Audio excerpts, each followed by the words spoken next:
Sí, doctor Darinel. Bienvenido, doctor Darinel.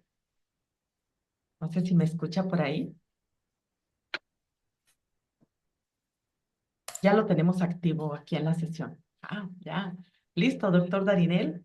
Me adelanté un poquito a presentar su currículum, para aprovechar un poquito el tiempo y bueno, ya iniciamos con su tema. No sé si gusta proyectarlo usted o gusta que se lo proyecte. Como guste, maestra, no hay ningún problema. Mejor si no tiene errores, mejor usted. Si no hay error en la comunicación del internet. Bueno, perfecto. Entonces iniciamos, doctor, y por aquí se lo presento.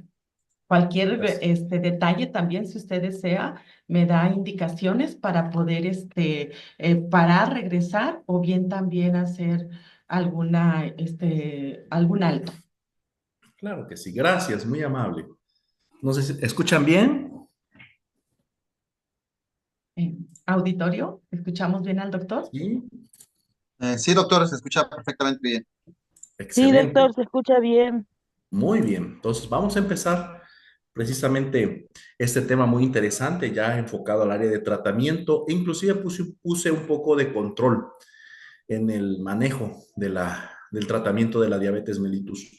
Ya saben que soy médico internista y geriatra y con mucho gusto vamos a darle precisamente este enfoque general que es del adulto y el adulto mayor. Sí, vamos a ver adelante, la que sigue. Ujú. Sí, muy bien. Bueno, vamos a ver. Ahí está.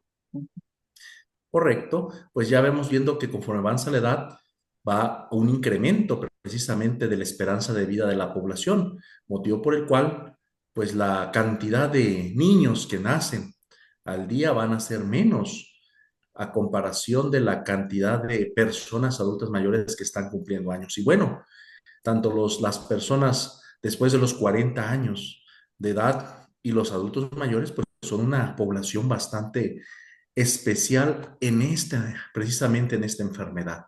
Entonces tenemos que tener en cuenta todo este proceso de vida y estas enfermedades que van a prevalecer mucho a nivel internacional. El que sigue, por favor. ¿Cuáles? Ya vimos la clase anterior con la doctora Carrillo, vieron precisamente todo lo relacionado al criterio diagnóstico, pues ya estos son los parámetros que encontramos. Lo quise poner porque estos parámetros son en personas jóvenes. Los que ven en rojo son los que son en personas jóvenes. Jóvenes digo que aplica muy bien este criterio diagnóstico en personas de aquellos menores a 40 años de edad. ¿Sale? Muy bien, adelante. Y bueno, y la relación que tiene la diabetes con todas sus hermanitas, que ese es el síndrome metabólico, ¿sí? Dislipidemia, obesidad, otras alteraciones homeostáticas que vamos a encontrar ahí por ejemplo, el hígado graso es uno de ellos que está precisamente relacionado a esto, y la hipertensión. Entonces, todas estas situaciones nos llevan a un estado que vamos a encontrar junto protrombótico, proinflamatorio. El que sigue, por favor, motivo por el cual pues ya sabemos que esta es una enfermedad que engloba a los factores de riesgos cardiovasculares. Y bueno, este ya es el criterio diagnóstico del síndrome metabólico según diversas organizaciones. Ahí encontramos, si se dan cuenta ustedes, cómo estamos encontrando todas estas patologías que vimos y lo que más engloba a nosotros es la glucosa. Si se han dado cuenta, la glucosa en ayuno mayor a 100 que está relacionado en varias organizaciones, o la glucosa a las 2 horas mayor a 100 o igual a 140 también la otra sociedad americana, y la insulinoresistencia, que también la OMS entra en juego todo esto. Bueno, pues entre más causas tengamos acá, pues eso nos va a englobar el síndrome metabólico propiamente dicho. Y eso es muy importante. El que sigue, por favor. Pero me puse el atrevimiento de poner 3 diapositivas muy importantes. Tenemos que saber que conforme avanza la edad, los parámetros metabólicos y hemodinámicos, ¿sí? Van a aumentar. Y esto en cifras normales. Si se dan cuenta arriba son la edad en años, ¿sí? Que estamos representando ahí, menores de 40 años, de 40 a 60 y así sucesivamente hasta los 85 años de edad.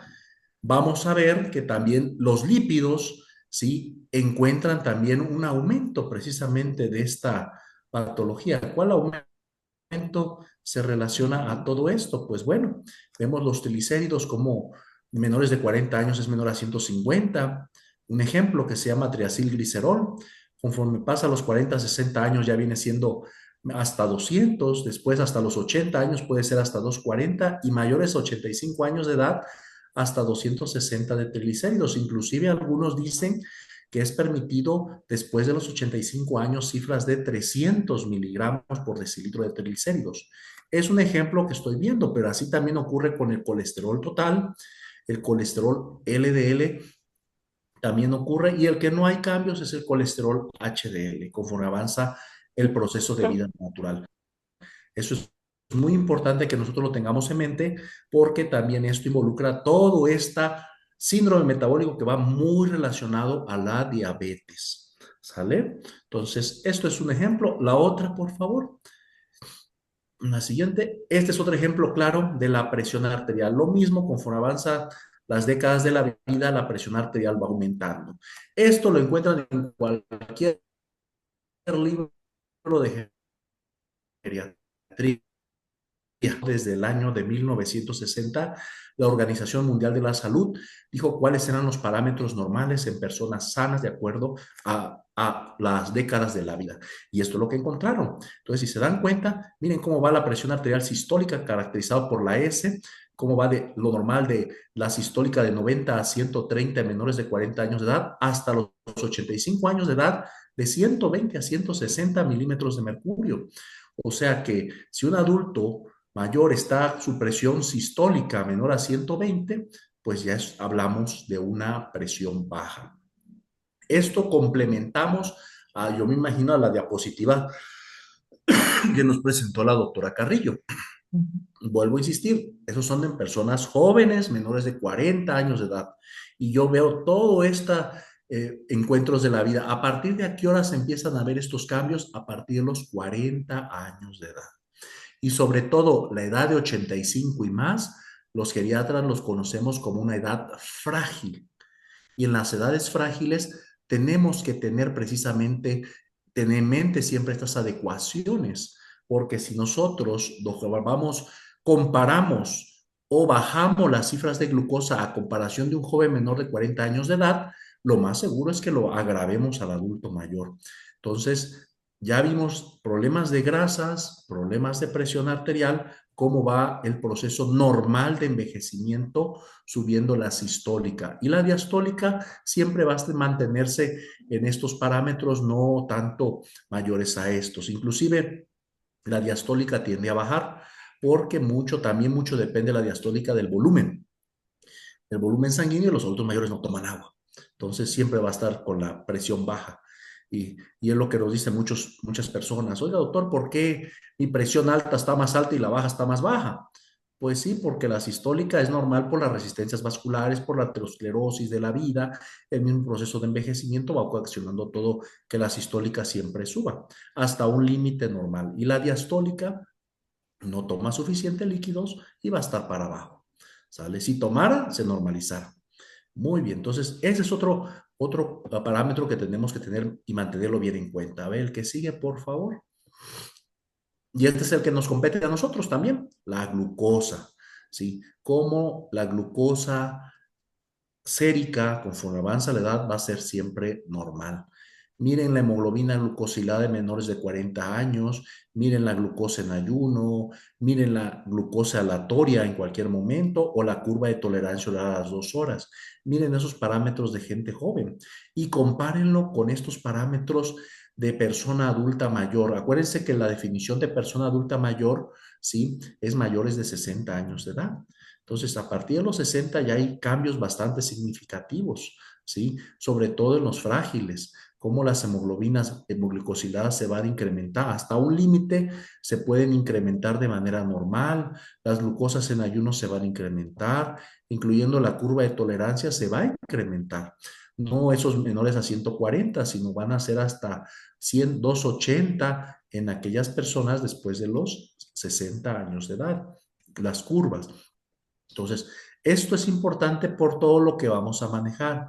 Si una persona está en cifras normales de acuerdo a su edad, pues lo más seguro es que no le dejemos ningún manejo. Si se le eleva un poco a comparación de esto, pues lo más seguro a lo mejor va a ser su alimento, pero si se le elevase más el tratamiento. Ahorita vamos a ver el tratamiento, cuánto va a bajar los niveles de glucosa de acuerdo al medicamento que se le va a dar. El que sigue, por favor.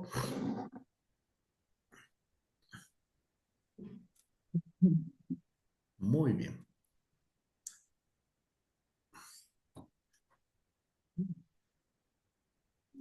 A ver, ahorita. A ver. Bueno, de todo, mientras ahorita lo cambian, vamos a seguir hablando. ¿Qué nos importa más valorar conforme avanza la edad? ¿Sí? Nos importa mucho la glucosa en ayuno, porque gracias a la glucosa en ayuno nosotros vamos a hacer modificaciones.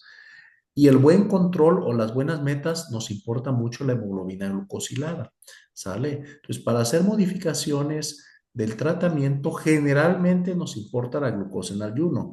No quiero sacar también la glucosa a las 2 horas, no la quiero hacer de lado, pero en una persona, sobre todo después de los 60, es más la ayuno. En gente joven importa las dos, ¿sí? Y en ambos grupos importa la hemoglobina glucosilada, que ya sabemos que es el promedio de los 3 meses de su glucosa en ayuno. Bueno, ahora sí, entrando en el tema, ¿cuáles son los principios del tratamiento que a nosotros nos compete? Sí, pues bueno, que los síntomas no encuentren, que no encontremos complicaciones agudas de la diabetes, sí, infecciones urinarias, No, pero no te metes de esto. perdón, Porque no está actualizado, así le pasaba aquí. Un creo momentito. que, creo que está abierto el micrófono por ahí, cuidado. Ya, Ser. Ya. este, que complicaciones agudas de la diabetes hay que, como la cetoacidosis, el estado hiperosmolar, hipoglicemias, que sería lo más grave de una complicación aguda, más que sí, porque esa se presenta muy frecuentemente a comparación del aceto y el estado hiperosmolar, que son menos frecuentes, sí. Y también prevenir enfermedades cardiovasculares, sí, y neuropáticas como alteración en la microvasculatura, y sabemos que la microvasculatura importa más en la retina y en el riñón, y neuropáticas como todo los nervios periféricos. También disminuir el riesgo de las enfermedades cardiovasculares como infartos, embolias, ¿sí?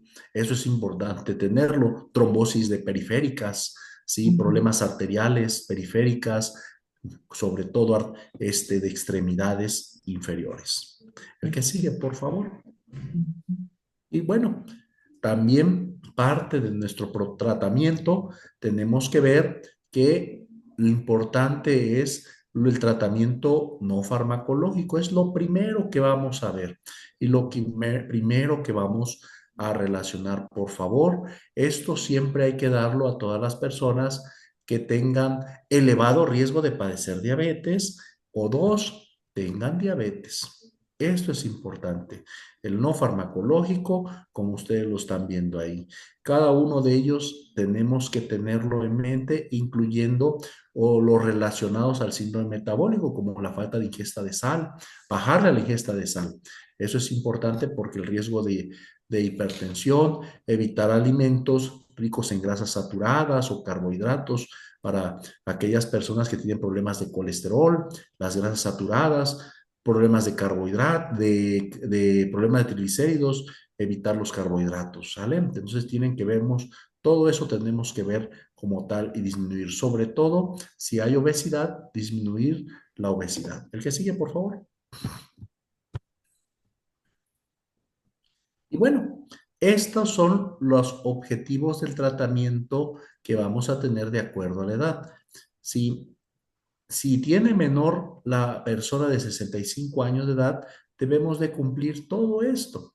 debemos de llevar una hemoglobina glucosilada menor a 6.5, sí, máximo 7, si no tiene complicaciones, ¿sí? Una glucosa en ayuno preprandial de 80 a 130, postprandial máximo 180, ¿sale? Y bueno, hasta dicen hemoglobinas de 8, glucosiladas, ¿sí? Si hay alguna evolución con complicación, ¿sí? Sobre todo si el paciente está con un proceso también de fragilidad.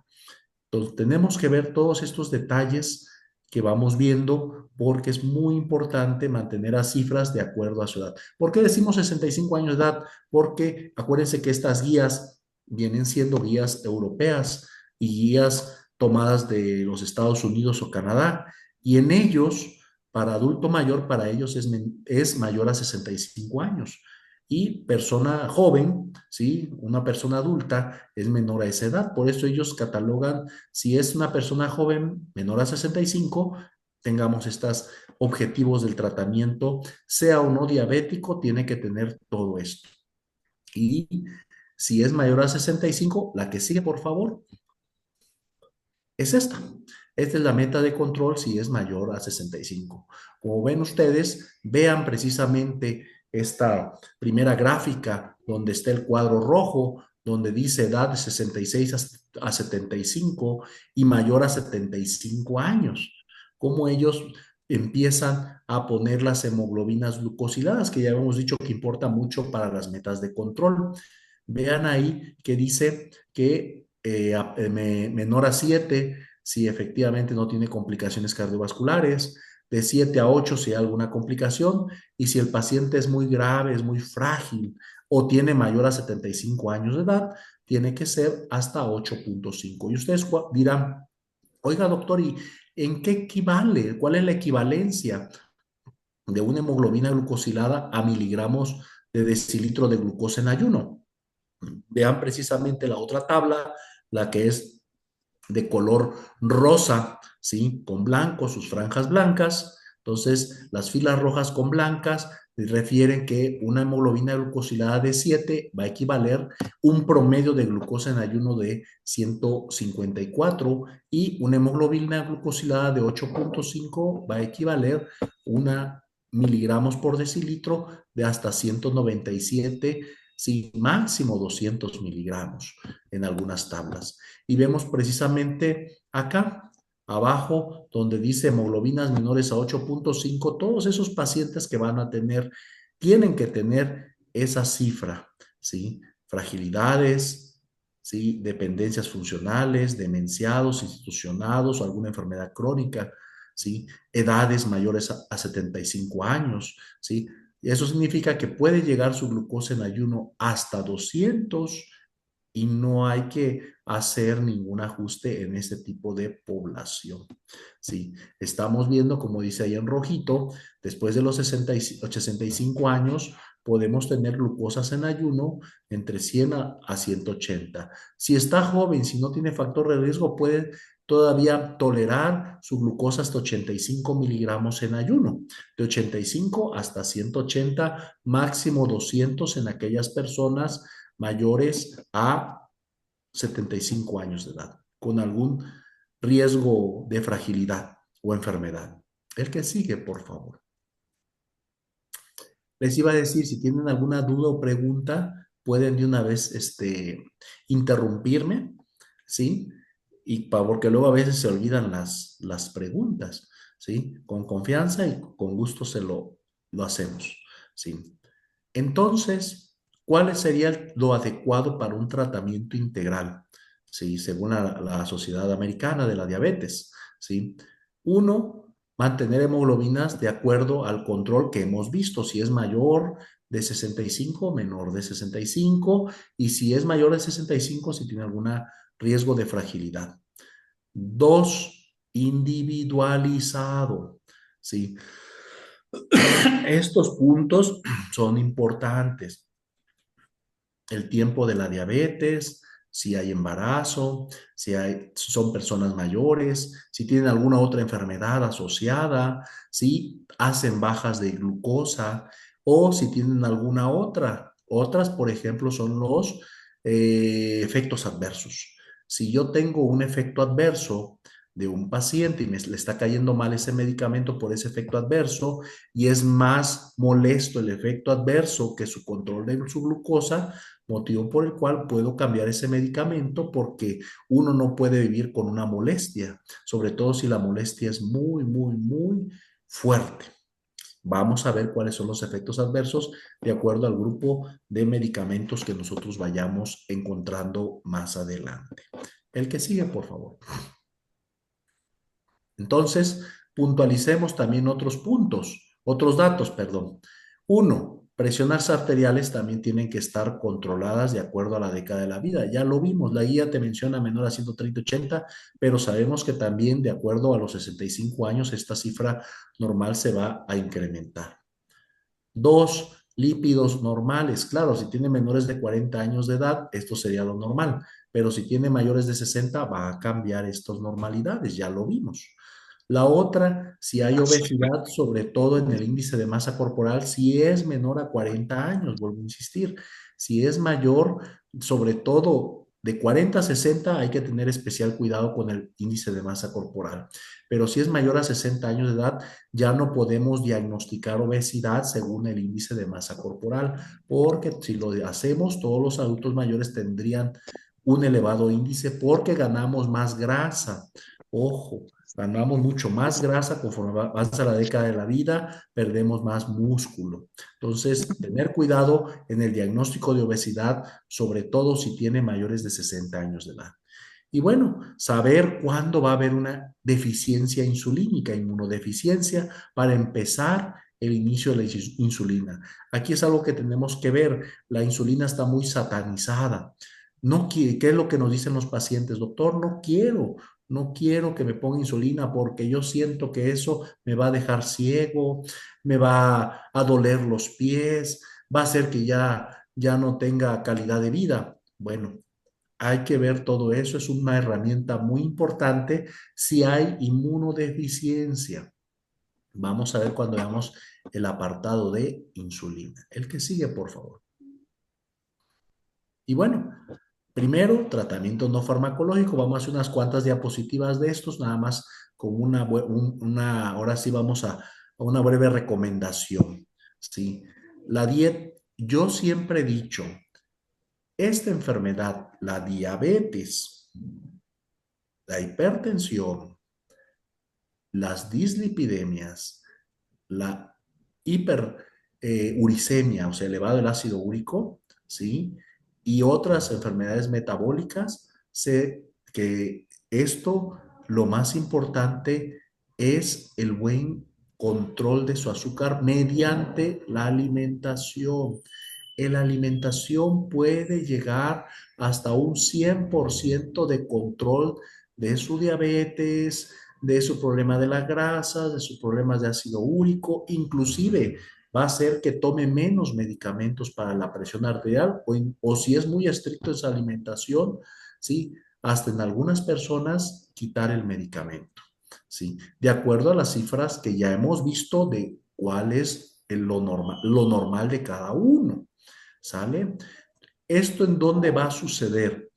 Va a suceder más esta alimentación, esta buena alimentación en las personas adultas mayores. ¿Por qué? Porque las personas adultas mayores no van a comprar alimentos que no están en su dieta fuera de su casa, o sea, no van a comer alguna comida rápida, no van a un restaurante tan a cada rato, no van a comer comida ahí en la calle que no es una dieta balanceada, no, la persona mayor le cocina a una cocinera en su casa y si esa cocinera le brindamos un apoyo nutricional y la nutrióloga o el nutriólogo le brinda un apoyo nutricional adecuado, pues esa cocinera o cocinero le va a hacer esa dieta. Entonces, las cifras de glucosa, de colesterol, triglicéridos, presión arterial, ácido úrico, van a tener tendencia a la baja. O sea, el síndrome metabólico va a mejorar como tal. Entonces, tener esto es el principal tratamiento de la diabetes, la alimentación, ¿sí? Tener muy bien presente eso. Si tenemos una buena alimentación, también vamos a disminuir la cantidad de medicamentos y eso en economía es muy bueno, ¿eh? Entonces, invitados todos a la buena alimentación y eso va a perder peso y el otro porcentaje, hasta un 10-20% es una buena actividad física, o sea, un ejercicio. El que sigue, por favor. Y bueno, este tratamiento nutricional va a la par de que ya en algunos, ya hemos visto en algunos ejemplos en nosotros que estudiamos el área de la salud, ¿sí? Como la ingesta de carbohidratos, cómo debe de ser. Esto nos ayuda mucho, mucho la nutrióloga y nos va a comentar qué tipo de carbohidratos vamos a consumir, granos, frutas, vegetales, leches, baja en grasa, hasta un y nos va a proporcionar hasta un 45 a 65% de energía. Y esto va a ocasionar a que si nosotros usáramos insulinas, podamos ajustarla adecuadamente de acuerdo a los carbohidratos que nosotros tenemos para la diabetes. Ojo, cuando una persona tenemos un descontrol de la glucosa postprandial, o sea, después de comer, generalmente es porque existe mucha ingesta de carbohidratos a la hora de comida. Generalmente la glucosa postprandial se eleva en la mala alimentación de los carbohidratos. ¿Sale? Por eso, conforme avanzan las décadas de la vida, comemos mejor, ¿sí? El adulto mayor come mejor y ya no vamos a aplicar mucha insulina de acción rápida preprandial en algunos adultos mayores y nos quedaríamos solo con la insulina, ¿sí? De acción lenta o intermedia. Aquí, como ya les dije, debe ser individualizado. El que sigue, por favor. Y bueno, esta tablita me gusta mucho porque así como médico que soy, lo presento mucho a mis pacientes. Yo no les puedo dar una recomendación nutricional completa porque no soy nutriólogo o nutrióloga, pero sí le puedo aconsejar lo que no debe de comer, ¿sí? Esto, lo que nosotros vemos la cantidad de glucosa que va a tener cada alimento por medio del índice glucémico. No deben de consumir estos que tienen mucha azúcar. Todos los que están en rojito que ustedes están viendo ahí, los que están en amarillito sí tiene azúcar, pero consumirlos en moderada cantidad o poca cantidad. Y los que están en verde, sin problema, adelante, pueden consumirlo, ¿sale? Esto, vuelvo a insistir, hay que individualizar porque según las otras enfermedades que tenga cada paciente, le vamos quitando sí, este no. Por ejemplo, si tiene daño renal, no voy a tomar bebidas sin azúcar. Si tiene hipertensión, menos, porque esas bebidas sin azúcar tienen mucha sal y pues nos ayuda a la hipertensión. Entonces, todas estas recomendaciones tenemos que nosotros darlos y mandarlos en lo posible urgentemente a un nutriólogo o una nutrióloga a nuestros pacientes para que nos apoyen la buena alimentación, eso asesoría. Claro, si el adulto mayor o la persona con diabetes joven dice, estoy bien controlado, doctor, ¿será que puedo comer? A lo mejor se me antoja un pastelito que tiene alto índice glucémico. Puede comerlo, pero en muy poquita cantidad para el antojo. Si yo estoy mal controlada de mi azúcar, no lo puedo comer eso, lo de alto índice glucémico, que es lo que está en rojo, porque eso sí me va a descontrolar más mi azúcar. Mucho menos puedo comer lo de intermedio que dice sí, pero porque también tiene moderada cantidad de glucosa. Y esto nada más es un ejemplo, es una lista muy grande de todos esos alimentos que hay. Lo podemos encontrar en internet, se lo podemos imprimir y dar al paciente para que ellos, mientras llegan a la nutrióloga o al nutriólogo, nos apoye precisamente en qué es lo que debe comer y qué no debe de comer mientras está descontrolado. El que sigue, por favor. Bueno, las proteínas, ojo, no aumentan la glucosa como tal. Se puede consumir hasta un 20% del mismo y esa es la cantidad de calorías que nos va a generar. Sobre todo en aquellas situaciones especiales vamos a aumentar esa cantidad de glucosa.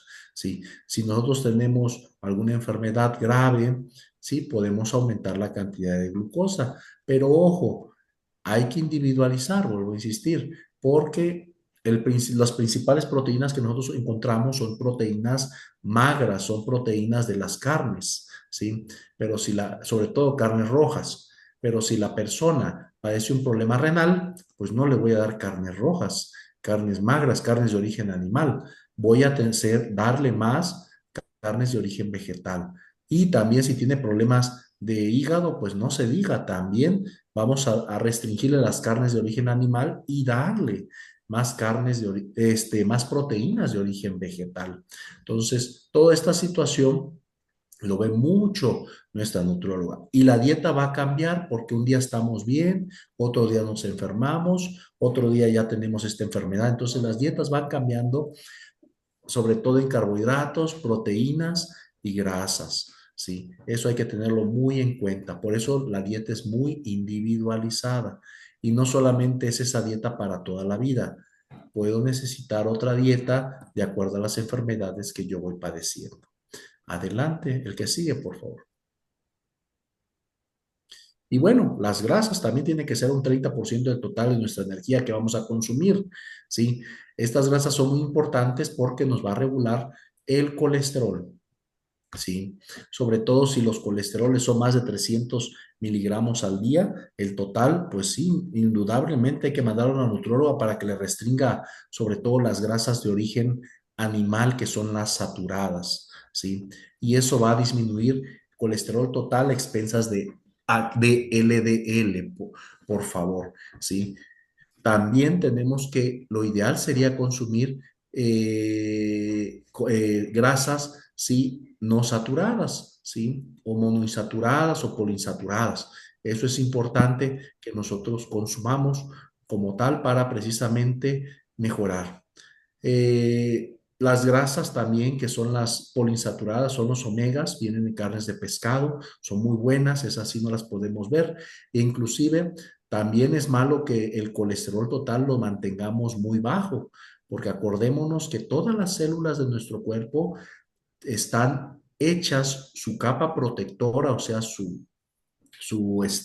la membrana celular, de colesterol, de fosfolípidos, y los lípidos son colesterol. Por lo tanto, si nosotros quitamos grasas indiscriminadamente de nuestra ingesta alimenticia, vamos a propiciar muchas enfermedades, ¿sí? Vamos a tener riesgo inclusive de muchas infecciones recurrentes, infartos agudos, ¿sí? Inclusive síndromes demenciales a largo plazo. Por eso es importante mantener un colesterol total en cantidad, ahora sí, en niveles normales, ¿sí? El colesterol total, ni poco ni mucho, porque sí tenemos muchas repercusiones en nuestro cuerpo. Sobre todo grasas, sí, que no son saturadas. El que sí. Y bueno, este es el resumen que nosotros vamos a presentar en la alimentación. Carbohidratos, hasta un 60% de los carbohidratos va a ser nuestra energía, ¿sí? Sobre todo los complejos, los frutales y vegetales, proteínas hasta un 20%, sobre todo proteínas vegetales o de pescado rico en proteínas poliinsaturadas, ¿sí? Y bueno, la leche descremada a aquellos que les gustan tomar leche. Y las grasas, también es importante mantener hasta un 35% de ellas, de acuerdo más a las monoinsaturadas y poliinsaturadas, por favor, ¿sí? Y poquito saturadas. Entonces, todo esto es importante, tener la dieta equilibrada, más la hidratación y la fibra, ¿sí? Ajustado de acuerdo a cada persona. El que sigue, por favor.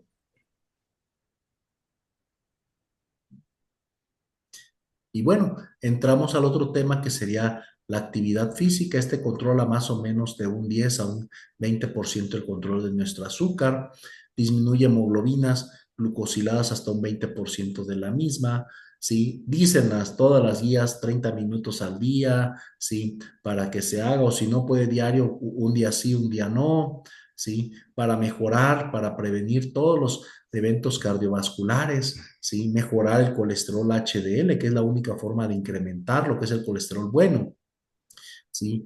Disminuir la resistencia a la insulina en la diabetes, la hipertensión, la obesidad, disminuir, y el riesgo de trombosis también hay que bajarlo. Entonces, esto es lo que las guías nos dicen, sobre todo si en las personas, si es un adulto joven, hacerlo lo que dicen las guías, 30 minutos al día o un día sí, un día no, pero como ejercicio, como una caminata, como debe de ser, por lo menos ejercicio aeróbico o si es una persona mayor que a duras penas puede moverse, lo que tolere, ¿sí? A tolerancia, vamos a hacer ese ejercicio, por favor. Entonces, aquí hay que ver precisamente, sobre todo de aquellas personas que tengan incapacidades para hacer ejercicios, apoyarnos con los rehabilitadores físicos, que son los fisiatras. Eso nos ayuda mucho a ver qué tipo de ejercicios podemos hacer para que no nos sigamos lastimando, porque recordemos que también conforme avanza la edad, todo lo que es articulaciones, fuerza, se va perdiendo. Entonces sí nos tienen que apoyar ese tipo de personas para que precisamente mejoremos, ¿sí? Sin lastimarnos y hagamos bien el ejercicio. Adelante, por favor.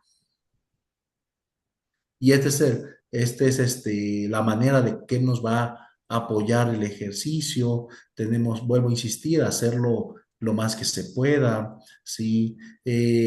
Precisamente vamos a ver poco a poco, conforme avanza las semanas, tener esos objetivos de ir incrementar poco a poco la actividad del ejercicio. Algunos dicen hasta caminata, una caminada también es importante. Antes caminaba una cuadra, una semana después camino cuadra y media, o otra al mes ya camino 2 cuadras, y así sucesivamente.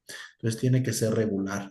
Si existen factores de riesgos cardiovasculares como edad mayor a 45 años, tabaquismo, diabetes, que ya hemos visto, hipertensión, ¿sí? Problemas de grasas, ¿sí?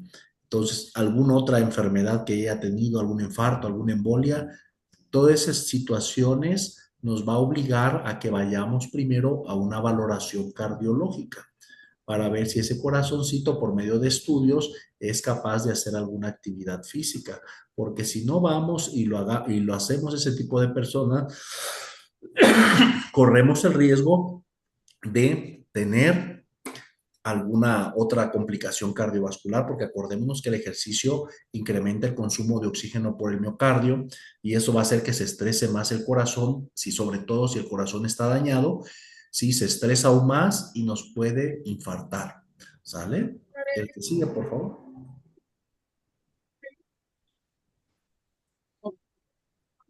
Muy bien. Hasta acá dudas, preguntas. Ya vamos a entrar con los medicamentos.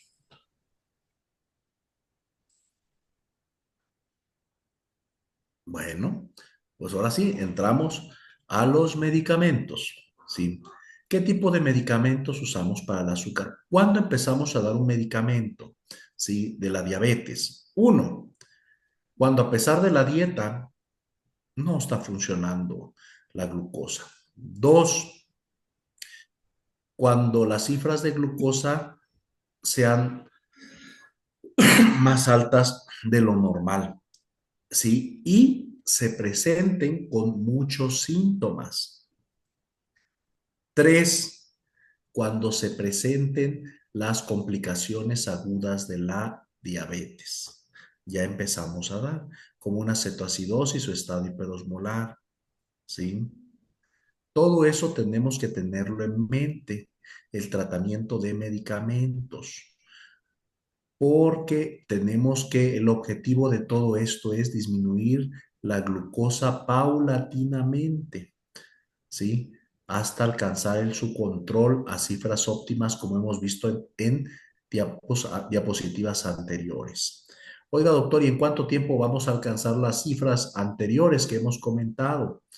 Depende de la persona. Si esta elevación fue rápida, como en una cetoacidosis diabética, pues ahí se tenemos que controlarla lo más pronto posible en un medio hospitalario o el estado hiperosmolar también en un medio hospitalario, ¿sí? Tenemos que controlarlo muy rápido con muchos de estos medicamentos que tenemos acá, ¿sí?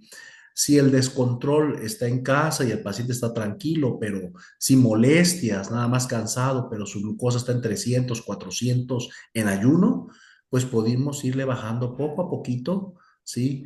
la glucosa en el transcurso de 1, 2, máximo 3 semanas en controlarle la glucosa. No me urge controlarle la glucosa de un día para otro si la persona no, si la persona solamente tiene un descontrol de la glucosa. ¿Sí? Si tiene cetoacidosis, estado hiperosmolar e hipoglicemia, ahí sí es rápido, tenemos que controlarlo. Pero si no lo tiene eso, tenemos que controlarlo poco a poco. ¿Sale? Salvo que el paciente esté cursando con alguna enfermedad en un hospital, por ejemplo, en un infarto. Cuando hay un infarto agudo al miocardio, sí tenemos que la glucosa en ayuno se eleva bastante, sobre todo si es diabético. Si no es diabético, se puede elevar 2 o 3 veces su valor normal. Y si es diabético, más. Entonces ahí sí tenemos que usar algunos medicamentos, ¿sí? Para mejorar la glucosa, sobre todo las insulinas, que vamos a ver más adelante. Entonces, esto es lo que vamos a ver si hay un descontrol y síntomas leves a moderados de la glucosa sin presentar cetoacidosis ni estado hiperosmolar. Esos son otros temas porque son otros manejos diferentes. Entonces, en una persona que veamos en consultorio, ¿sí? O a nivel que nos encuentre su glucosa, pues ahí están estos medicamentos que vamos a ver. ¿Cuándo empezamos a dar metformina? ¿Sí? Eso es importante saber en cada uno de los medicamentos indicaciones y contraindicaciones. Yo sé que todos los medicamentos que voy a presentar acá es para bajar la glucosa, sí, pero aparte tienen otras indicaciones como tal. La metformina tiene que ser diabetes más obesidad, ¿sí? Eso es muy importante, que tenga esta sinergia, gordito y diabético. Eso le va a ayudar porque lo obeso, como ustedes vieron, han visto en clases anteriores y han leído en diabetes, se relaciona más a resistencia periférica a la insulina. Eso significa que la insulina llega al músculo, a todos los tejidos, ¿sí? Y acuérdense que la insulina es como la llave de la puerta de cada célula. Abre la insulina para que entre la glucosa adentro de la célula y así las cifras de glucosa afuera de la célula, que es la sangre, disminuya, ¿sí? Y la glucosa dentro de una célula ayuda a la energía, ya lo hemos visto. Entonces, esto ayuda a las personas con obesidad, esas llaves no pueden, esas insulinas no pueden entrar adecuadamente a las células y abrir precisamente esas puertas para que entre la glucosa precisamente adentro de la célula, motivo por el cual se está acumulando la glucosa fuera de la célula, ¿sí? O sea, en la sangre. Y esas elevaciones, pues la llamamos ya también descontrol. Entonces, la obesidad, que es característica de una resistencia a la insulina, va a ser necesaria el uso de metformina para que precisamente aumente la sensibilidad de la insulina al músculo, o sea, que la insulina haga su efecto en todas las células musculares, sobre todo. También disminuye producción de glucosa por parte del hígado, ¿sí? Y su absorción intestinal. Esos mecanismos que ustedes ven acá, esto es lo que va a usar la metformina. Entonces, personas gorditas, muy bien indicado. ¿Cuánto va a bajar de glucosa en ayuno plasmática? Hasta 70 miligramos. O va a bajar hasta un 2% la hemoglobina glucosilada. ¿Sí?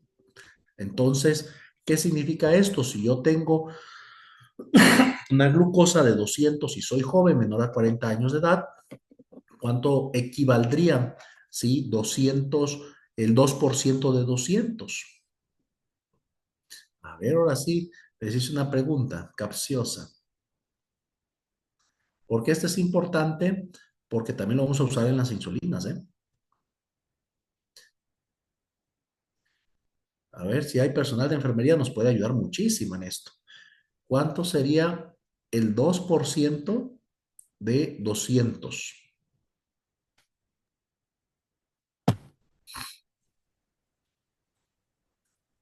Sí, perdón, de 8. De 8 la hemoglobina glucosilada. 8, el 2% de 8 Ujú. es multiplicar 8 por 0,2. Y ese sería el 2%. Sería muy fácil, ¿sí? Sería más o menos como máximo unos 1.16, 17 de por Sí. ciento. Entonces, la hemoglobina glucosilada bajaría, ¿sí? Hasta un punto 2. O sea, estamos hablando que hasta 7,8 bajaría. Muy poquito, que sería el 2% de la hemoglobina glucosilada, ¿sí? Eso es importante con un solo medicamento. ¿A qué quiero caer todo esto? Porque mucha gente necesita dos o más medicamentos para bajar precisamente los niveles, porque acuérdense que la fisiopatogenia de la diabetes es multicausal, por eso los múltiples mecanismos que va a inhibir la metformina, porque muchos de ellos están relacionados a la diabetes, ¿sale? Pero la metformina, ¿dónde ya no va a estar indicado? ¿Dónde no se lo voy a dar? Uno, daño renal. Dos, daño hepático. Sí, o sea, una enfermedad renal crónica con depuración de creatinina menor a 60, ¿sí? O en un estadio clínico grado 3, 4 y 5. En una insuficiencia hepática crónica, Child-Pugh A, tampoco. Persona con colitis menos, ¿sí? Porque la metformina induce mucho a colitis. Y bueno, personas que tienen tendencia a la hipoglicemia, ¿sí? Y están tomando este medicamento, eso les puede influir bastante en la hipoglicemia. Todo eso tenemos que tener bien en mente donde ya no vamos a usar la metformina, ¿sí? Una enfermedad renal crónica con depuración menor a 60, ¿sí? Una insuficiencia hepática ya crónica o aguda, no se diga también, ¿sí? Y en un intestino irritable o que ya esté siendo hipoglicemias. Eso nos va a decir que no voy a usar este medicamento. O sea, una persona de buen funcionamiento renal, hepático y que no tenga molestia de colitis, excelente. Y gordito. Muy bien. Bueno, el que sigue, por favor. También tenemos otro grupo de medicamentos, ¿sí? Por eso también hay varias familias de medicamentos para que nosotros tengamos una variedad de ellos y si no funciona uno porque está contraindicado, pues tendremos los demás. Otro ejemplo de ellos es la tiazolidinedionas. El más característico y el que se vende más en el mundo es la pioglitazona,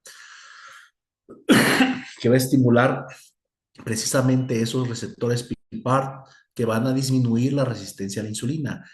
Funciones casi similares a la metformina, motivo por el cual la metformina y pioglitazona no se dan juntos porque tienen casi las mismas funciones en el mecanismo de acción, porque también van a aumentar la sensibilidad a la insulina por parte del músculo, van a disminuir la producción de glucosa en el hígado, similar a la insulina, pero también en las células de la grasa de la pancita van a aumentar la adiponectina y eso nos va a llevar a mayor sensibilidad a la insulina, ¿sí? En el músculo, por lo tanto, mayor captación de glucosa al músculo y menor glucosa en la sangre. Entonces, ese también es un hipoglucemiante. Por ese muchos mecanismos de estos son parecidos a la metformina. Por lo tanto, no lo damos los dos al mismo tiempo. ¿Sí? ¿Por qué? Porque si no, estamos bloqueando mismos receptores, ¿sí? Y pues eso, en farmacología vemos que está sobresaturando los mismos receptores y pues eso no puede ser posible, ¿sale? ¿Cuánto disminuye los niveles de glucosa en ayuno? ¿Sí? La anterior, por favor. ¿Sí? Llega a disminuir hasta 40 miligramos. ¿Y cuánto de hemoglobina glucosilada? Hasta 1,2% de la hemoglobina glucosilada lo logra disminuir. ¿Dónde no se debe de usar? Lo mismo que la metformina en personas con enfermedad renal crónica, con depuración de creatinina menor a 60, en personas que tengan problema hepático o un problema hepático agudo también. Aquí también este medicamento no se debe de usar en personas con problema ya cardíaco. porque deteriora más la función cardíaca y nos puede ocasionar una insuficiencia cardíaca, ¿sí? Aguda o crónica. También este medicamento puede hinchar las piernas y produce alteraciones, ¿sí? En el oído medio e interno y provocando vértigos y mareos. ¿Sale?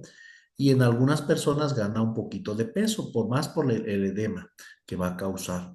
¿Sale? Entonces, todos estos es importante que tengamos mucho en mente.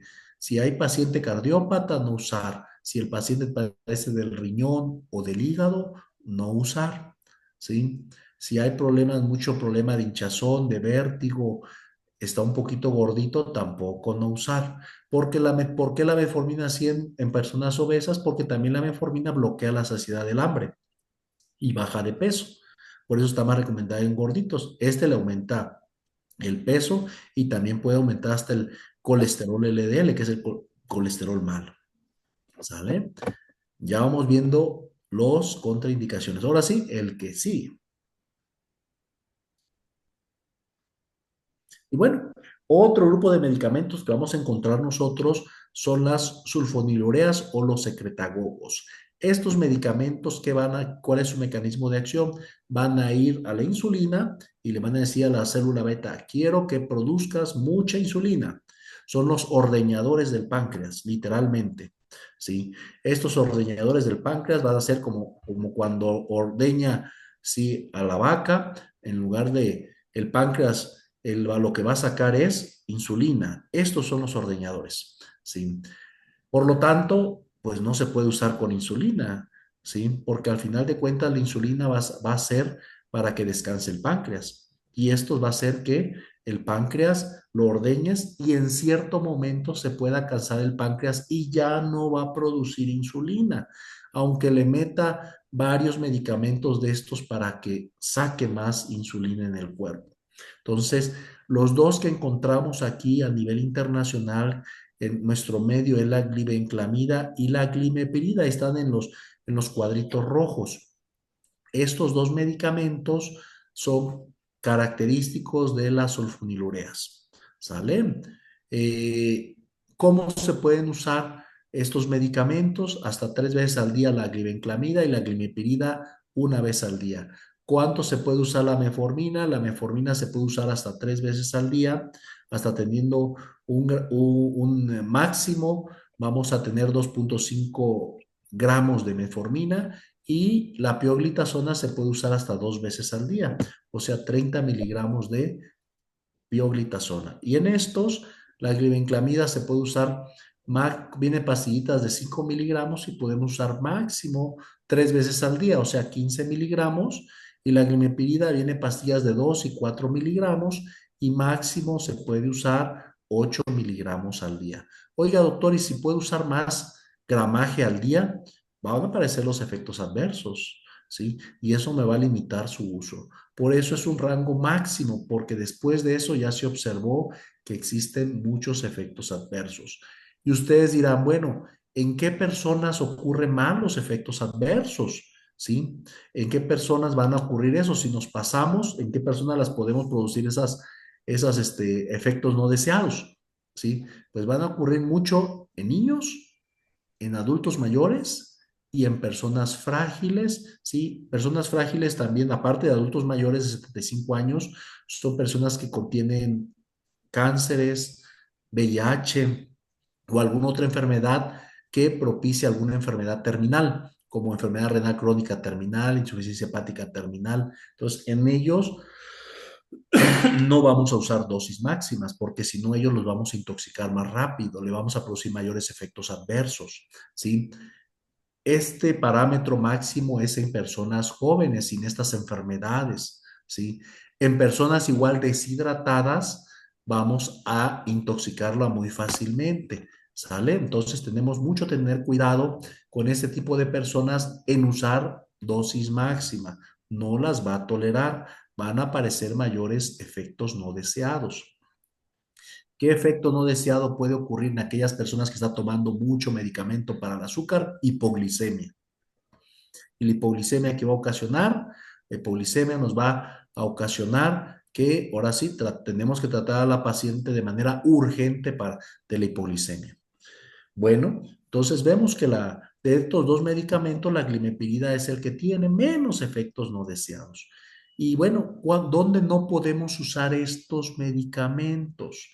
Si uno está embarazado, está contraindicada la persona. En diabetes mellitus tipo 1 no, porque pues acuérdense que en la diabetes tipo 1 el páncreas no funciona. Por más, aunque yo le dé medicamentos de estos, pues si un páncreas no funciona, lo único que voy a ocasionar es un efecto no deseado.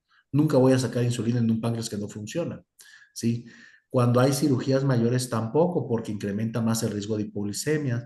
Si hay alergia, porque son sulfas. Todas aquellas personas que tienen alergia a la sulfa, tener mucho cuidado. Alergias al trimetropin con sulfa, tener mucho cuidado. ¿Sí? Si son alergénicas, infecciones recurrentes, también tiene mucho cuidado porque hasta en cierta manera bloquea en algunas vías de aquellas respuesta inmunológica. Y bueno, si ha tenido hipoglicemias, sobre todo graves, o si ha tenido problemas de hígado o riñón, enfermedad hepática crónica, ¿sí? O enfermedad renal crónica, no hay que darlo porque incrementa más el riesgo de hipoglicemias, ¿sale? Entonces van a disminuir la glucosa en ayuno hasta 70 miligramos y la hemoglobina hasta 2%, ¿sí? El que sigue, por favor.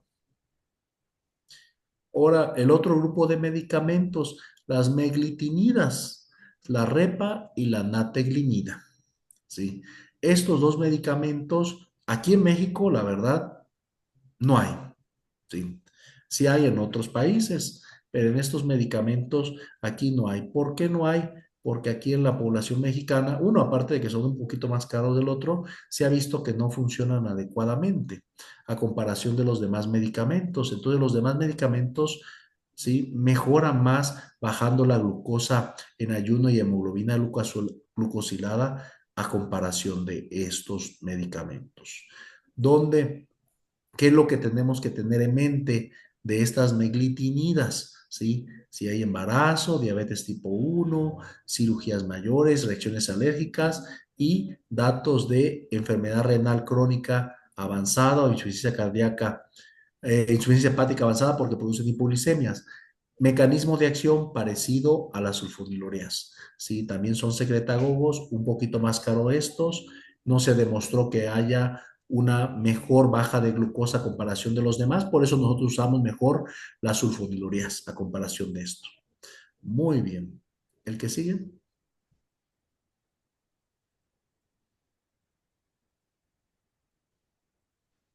Bueno, y ahora otro tipo de medicamentos que nosotros tenemos, los inhibidores de la alfa-glucosidasa, ¿sí?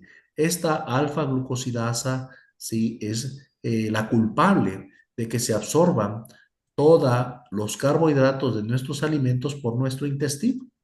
Entonces, este medicamento los va a bloquear esa alfa-glucosidasa y por lo tanto ya no se va a absorber glucosa en el intestino. Entonces, toda la glucosa que metamos en el alimento va para afuera. Esta se usa antes de comer, preprandial, porque para que así se bloqueen esos receptores y conforme entre precisamente los azúcares de de la dieta que estamos comiendo, pues no se observa. Entonces así sale mayor cantidad de azúcar por las evacuaciones. ¿Cuál es una contraindicación que nosotros vemos? Como como el intestino, como la luz del intestino llega mucha azúcar, ¿sí?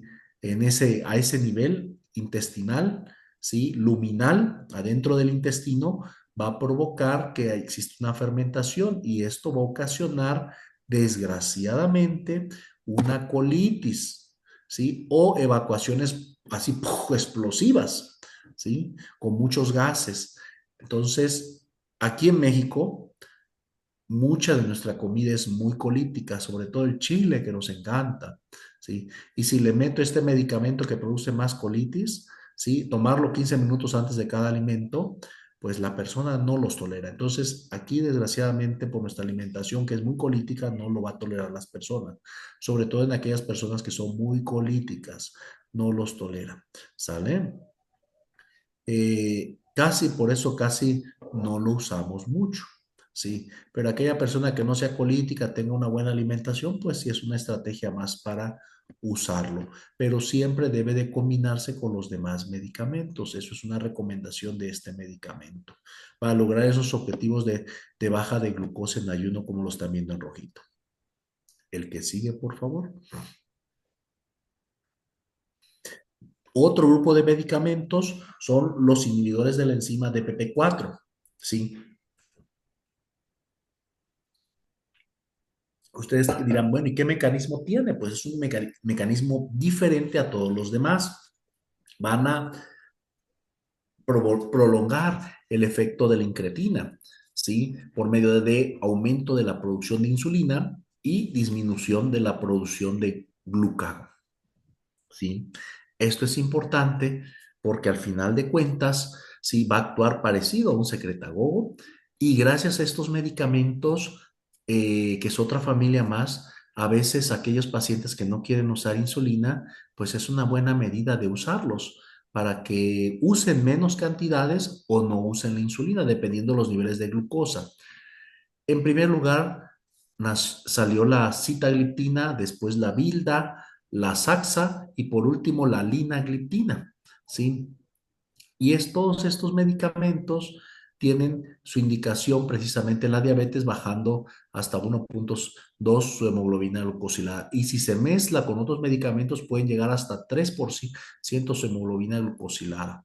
Sí, eso es muy buen nivel. Sí, de los medicamentos que vemos acá, ¿sí? Que existen todavía en el mercado, muy bien, es la sitagliptina, vildagliptina y la linagliptina. Saxagliptina que en México casi no se comercializa, ¿sí? Porque tiene efectos parecidos a los demás y aparte en problemas renales no se ha demostrado mucho su efecto la saxagliptina. ¿Cada cuánto se toma estos medicamentos? Bueno, estos se pueden tomar la sitagliptina 1 o 2 veces al día, pero lo máximo son 100 miligramos al día. La vildagliptina 1 o 2 veces al día, máximo 50 miligramos. Y la linagliptina 2,5 o 5 miligramos 1 o 2 veces al día. Entonces, 5 miligramos al día es lo máximo de la linagliptina. Sí, generalmente vienen mezclados con metformina para que potencie más su bajada de azúcar, ¿sí? Está contraindicado estos medicamentos en aquellas personas que tengan datos de alguna ulceración desde la piel porque retrasan el cierre de las mismas, ¿sí? Tengan datos de linfopenia porque precisamente indirectamente van a interactuar sobre la respuesta inmunitaria. También las personas con problema de neuropatía, especialmente la linagliptina genera más neuropatía. Y pacientes con insuficiencia hepática, ya sea aguda o crónica, está contraindicada la vildagliptina. Es el que puede producir más o induce también más el riesgo a problemas hepáticos, ¿sí? Y esta familia puede aumentar el riesgo de una pancreatitis, sobre todo en aquellas personas que ya tuvieron pancreatitis. Entonces, tener mucho cuidado en ese tipo de contraindicación. Si la persona tiene daño renal, como ven acá, la linagliptina puede usarse hasta en diálisis sin problema, ¿sí? La vildagliptina y la sitagliptina tiene que ajustar la dosis, hay que disminuir la dosis en aquellas personas con mayor deterioro renal, pero sí se puede usar. Y la saxagliptina, si hay diálisis, pues esa no se usa porque induce más a hipoglicemias. ¿Sale? Entonces, esta es una herramienta muy buena, un secretagogo y disminuir también la producción de glucagón, ¿sí? Para ahora sí disminuir los niveles de glucosa y esto nos ayuda mucho, ¿sí? Como para ayudar, al igual que las sulfonilureas, pero con otros mecanismos adicionales en bajar la glucosa y así no usar insulina. El que sigue, por favor. Otra familia que nosotros encontramos, y esta es muy novedosa en su estudio, las glifosinas o inhibidores de la SGLT2, van a ver, es un tipo de receptores que va a provocar dos cosas, ¿sí? Uno, bajar la glucosa en ayuno porque se va a eliminar la glucosa por la orina. Ese es el mecanismo de bajada por ese es el mecanismo de la diabetes, para el control. Entonces, la bella persona que esté tomando estos medicamentos va a estar orinando azúcar, ¿sí? Y eso lo vamos a ver en los estudios de examen general de orina, ¿sí? Por el mecanismo de la glucosuria, ¿sí? Va a permitir que el azúcar pues, se salga por medio del riñón. Y aparte, va a producir una natriuresis y eso va a ocasionar disminución de la presión arterial, ¿sí? Igual, estos dos mecanismos en conjuntos, tirar la azúcar por el riñón por medio de una vía especial y bajar la presión arterial nos va a dar dos mecanismos que encontraron adicionales de mejoría. Uno, mejora el daño renal y dos, mejora el daño cardíaco. O sea, en pacientes con enfermedad renal crónica, ¿sí? Se lo puede dar y en insuficiencia cardíaca crónica, congestiva, se le puede dar. Hasta ahorita ha demostrado muchos de estos mecanismos y si mejoro el daño renal y si mejoro el daño cardíaco, pues los factores de riesgo cardiovasculares van a mejorar, ¿sí? ¿En qué no está indicado? Porque también eso tenemos, perdón, tenemos que tener en cuenta. Tenemos que tener en cuenta que este medicamento, como están viendo ustedes ahí el mecanismo de acción, produce deshidratación. ¿Por qué? Porque va a aumentar el azúcar en la orina y eso se llama aumento de la osmolaridad urinaria. Por lo tanto, va a traer consigo, ¿sí? Una diuresis osmótica, un aumento de la orina o aumento de la osmolaridad por aumento de la glucosa en orina. Entonces, esta persona también va a tener hipotensión por eso y se le puede ir también el sodio y el potasio por la orina, ¿sí? Por lo mismo va a jalar esos electrolitos hacia afuera. Entonces, tener mucho cuidado en aquellas personas deshidratadas porque lo va a deshidratar más. Al final de cuentas, también es un mecanismo diurético que tiene este medicamento.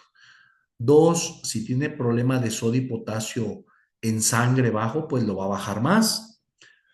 Tres, como la orina la endulza, hay mucha orina en azúcar en la orina, el riesgo de infecciones a cada rato es muy alto porque necesitan las bacterias azúcar para crecer y reproducirse. Y si la persona tiene ya vejiga, ahora sí literal como dicen, vejiga caída, cistocele, ¿sí? Sí tiene edad, o sea, tiene cambios en el pH, cambios en la mucosa vaginal, ¿sí? Esto, pues las bacterias van a entrar muy fácilmente a nivel de las bacterias a nivel colónica, la E. coli, van a entrar fácilmente a la vía urinaria y se encuentra la vía urinaria rica en azúcar, pues van a crecer desproporcionalmente y las infecciones urinarias a cada rato. Y bueno, como ya les dije, como también baja la presión porque es un diurético, tener mucho cuidado en aquellas personas que tengan tendencia a la hipotensión, sobre todo hipotensión ortostática. Y otra contraindicación también, aquí me faltaría ponerlo y es lo que he visto mucho en la práctica clínica, es aquellas personas que tienen problemas prostáticos, los hombres que van a cada ratito al baño y orinan de poquito en poquito por el crecimiento prostático. Si yo le doy un diurético, sobre todo este diurético, va a estar orinando todo el día, ¿sí? E inclusive incrementa la uresis nocturna, la nicturia, la va a incrementar aún más y es horrible porque no va a poder dormir por la orinadera de poquito en poquito que se va a suscitar por el uso de este medicamento que también tiene un efecto diurético. ¿Cuáles son los dos medicamentos que encontramos acá? La dapaglifosina y la empaglifosina. Es lo que más encontramos en venta a nivel mundial. La dapaglifosina ya salen pastillas de 10 miligramos o también hay una de 25, ¿sí? La de 10 miligramos se sacó para no provocar tanto efecto adverso como lo estamos comentando ahorita. Y la empaglifosina también son las mismas presentaciones de 10 y 25 miligramos, ¿sale? Entonces, tener mucho cuidado y se ha visto que dar precisamente dosis bajitas, aún en daño renal bastante importante, que no se dializan, puede ayudar un poquito a mejorar que no se deteriore tanto la función renal y retrasar también así la diálisis como tal. Y en insuficiencia cardíaca, aunque no sean diabéticos, se han dado dosis muy bajitas de 5 o 10 miligramos y ha demostrado que mejora el corazoncito, mejora la insuficiencia cardíaca y así ya nos están enfermando a cada rato. ¿Sale? Muy bien. Al que sigue, por favor. Los otros medicamentos, las incretinas, que se llaman también agonistas de los receptores GLP-1, pues ya sabemos que tienen que disminuir, tiene varios efectos como tal, ¿sí? Uno, aumenta la sensibilidad de la insulina como tal, ¿sí? Disminuye el vaciamiento gástrico, por eso también han dado en aquellas personas que tienen obesidad, porque también la saciedad también un poquito le baja el nivel de la saciedad ahorita que estamos hablando a nivel de estómago, ¿sí? Aumenta un poquito la secreción de insulina, glucagón lo disminuye, ¿sí?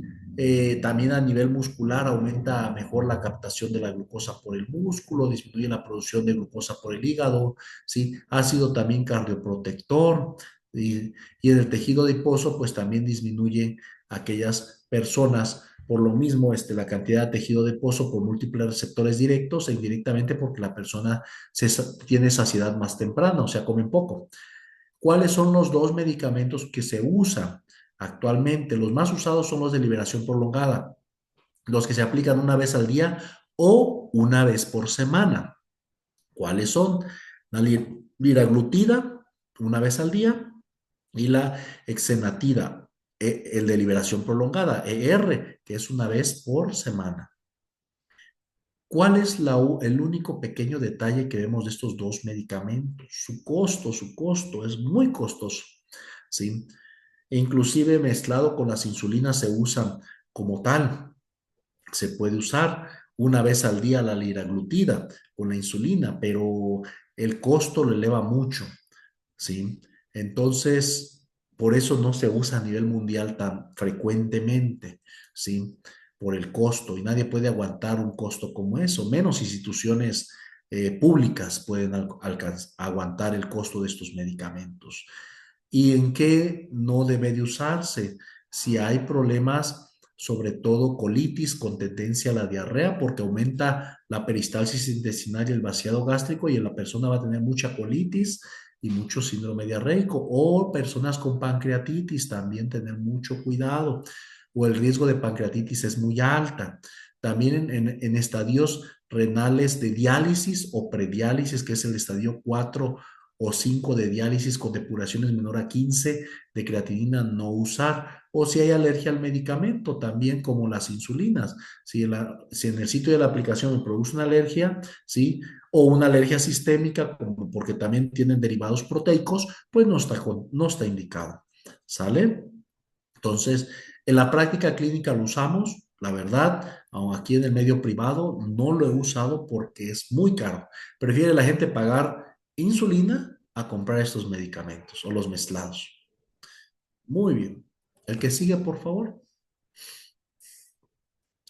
Y bueno, hablamos ya ahora sí de las insulinas, ¿sí? Esta insulina, nosotros vamos a decir, bueno, doctor, ¿para qué nos va a ayudar la insulina? Pues la insulina nos va a ayudar también a mejorar el control como tal, sobre todo como comenté en una diapositiva pasada, cuando ya observamos datos de que el páncreas ya no está produciendo insulina, una insulinodeficiencia. ¿Cuándo vemos esa insulinodeficiencia? Pues imagínense cuando hay disminución de producción de insulina a nivel bioquímico, que va a producir, va a aumentar la lipogénesis, perdón, la lipólisis. Y la lipólisis que va a ocasionar, sí, que la persona, la grasa la vaya adelgazando, ¿sí? O la vaya destruyendo. Son pacientes que tienen tendencia a la delgadez, que estén delgados, ¿sí? Y esto va a ocasionar que este tipo de pacientes, después de años de usar medicamentos orales, que son los hipoglicemiantes, empiece a tener ya no producir su insulina basal como debe de ser, ¿sí? Menos la postprandial, no la va a producir cuando las glucosas, cuando comamos nosotros cantidades de glucosa. Ya no las producen, por lo tanto va a empezar a adelgazar, adelgazar, adelgazar, y los medicamentos tomados ya no les van a controlar adecuadamente los niveles de glucosa. Por lo tanto, le va a estar jugando la glucosa con los medicamentos tomados, pero nunca va a alcanzar un buen control. Va a tener más tendencia a elevaciones, ¿sí? Y el paciente va a seguir adelgazando. Entonces, ahí es una indicación absoluta de empezar a usar. Aquí dicen alguna tabla, puse ahí una gráfica que dice el objetivo de la ADA, 8.2 años, inicio de insulinoterapia. Para ellos dicen, tiene que pasar en promedio 8.2 años para que tú le distes un sinnúmero de medicamentos orales y a pesar de eso ya la insulina ya no se produce, porque acuérdense que comentamos que habían medicamentos que son secretagogos, que son ordeñadores del páncreas, que hace que se produzca más insulina. Y tarde o temprano el páncreas dice, ¿sabes qué? Ya me cansé. Ya, aunque me pongas 20 ordeñadores, ya no te voy a dar más insulina para mantener la insulina basal que yo normalmente tengo en mi cuerpo. Ya no, entonces va a haber una deficiencia. Y esta deficiencia, según la ADA, ocurre a partir de los 8 años de la persona de ser diabética y usar medicamentos, sobre todo secretagogos. Entonces va a pasar todo esto, ¿sí? También donde se puede usar en una indicación relativa, en aquellas personas que son diabéticas de reciente diagnóstico y sean delgadas. Ahí se puede usar esta insulina. O bueno, donde siempre se va a usar, otra indicación donde siempre se va a usar la insulina, pues en los diabéticos tipo 1. Esos diabéticos tipo 1, pues el páncreas ya no le funciona, motivo por el cual pues necesita usar insulina para vivir. ¿Sale? Entonces, hay que tener en mente esas tres circunstancias, ¿sí? Los que ya tienen mucho tiempo tomando medicamento y empiezan a adelgazar y su control de glucosa ya empieza a descontrolarse, sobre todo a elevarse, ¿sí? Pues es un paciente que ya nos está pidiendo insulina. Dos, ¿sí? Que en una persona diabética que esté delgada, aunque tenga menos tiempo de padecer la enfermedad, también podemos usar insulina. Y tres, en un diabético tipo 1, siempre usaremos insulina. ¿Sale? Entonces, estas serían unas recomendaciones adecuadas. El siguiente, por favor. Y bueno, aquí tenemos, bueno, doctor, y entonces, insulinas, ¿cuándo usamos? ¿O qué usamos? Bueno, cada una tiene su indicación precisa.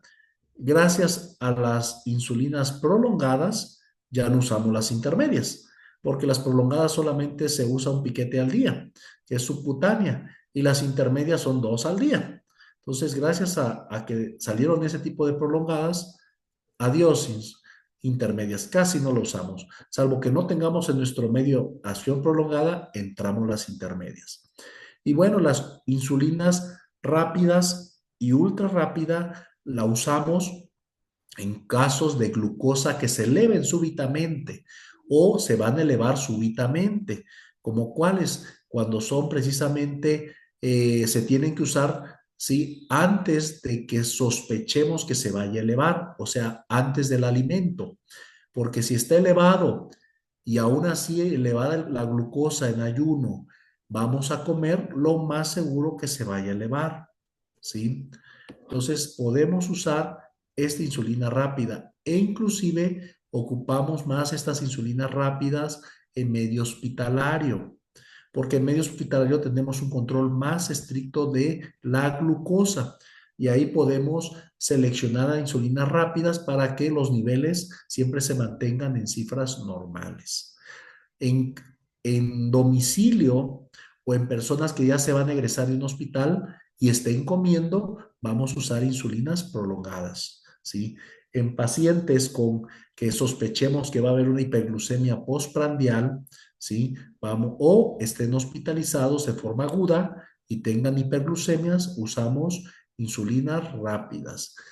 Las insulinas de preferencia usarlas en personas que están comiendo, sobre todo las prolongadas. Siempre deben de comer o darle alimento a la persona. Las rápidas, vuelvo a insistir, si no comen no pasa nada, porque en el hospital podemos usarlas en ayuno en aquellos casos de elevación de la glucosa persistente, por ejemplo, en una sepsis o un infarto se lo podemos dar siempre y cuando el paciente esté con vigilancia estricta si no está comiendo. Pero para fines prácticos, la insulina se usa en aquellas personas que comen. Si no comen, le van a ocasionar una hipoglicemia, sobre todo las rápidas o las ultra rápidas. Y ven ahí ustedes todas las que señalé. Estas que señalé son las que encontramos más frecuentemente en nuestro medio, en el ámbito de la salud. La glargina, que es una prolongada, ¿sí? El detemir es un poquito más caro, por eso la glargina es más barato y es lo que podemos encontrar. En la glargina hay dos versiones, la más barata la de 100 unidades por mililitro y la más cara, la de 300 unidades por mililitro. Sí, es más concentrada la de 300 y por mecanismos, ¿sí? De las fórmulas de la insulina, la glargina de 300, ¿sí? Va a inducir menos datos de hipoglicemia durante su aplicación que las de 100. El otro tipo de insulina que podemos encontrar más, sobre todo si no hay glargina, es la NPH. Siempre se usa 2 veces al día. Esa, 2/3 partes del total de la dosis en la mañana, de la NPH, y 1/3 parte de la dosis en la noche.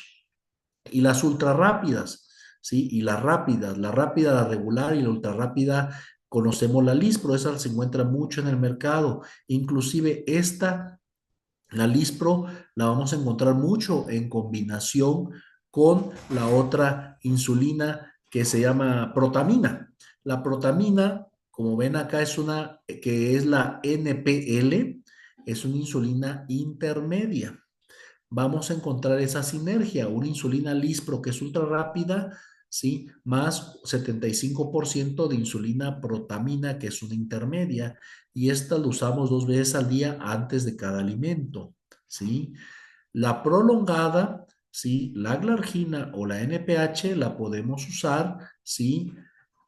Con o sin alimento. Algunos dicen que la NPH de preferencia antes del alimento, usarla, porque su inicio es a las 3 horas y puede ayudarle un poquito a la preprandial, pero no. Tanto la prolongada como la intermedia puede ser antes o después del alimento, ¿sí? Las rápidas y ultra rápidas siempre van a ser antes del alimento o cuando salga la glucosa alta.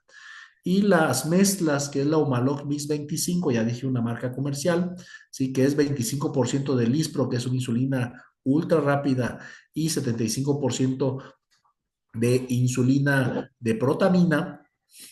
Esta se usa antes del alimento porque contiene una insulina ultra rápida.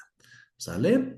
Entonces, esto es lo que tenemos que ver. La mayoría de las personas les gustan las prolongadas, que es la glargina, porque así mantienen niveles de glucosa de insulina basal adecuadamente. Y si se le elevasen después de los alimentos ya detectados por glucosa postprandial, pueden usar las rápidas o ultra rápidas. El que sigue, por favor.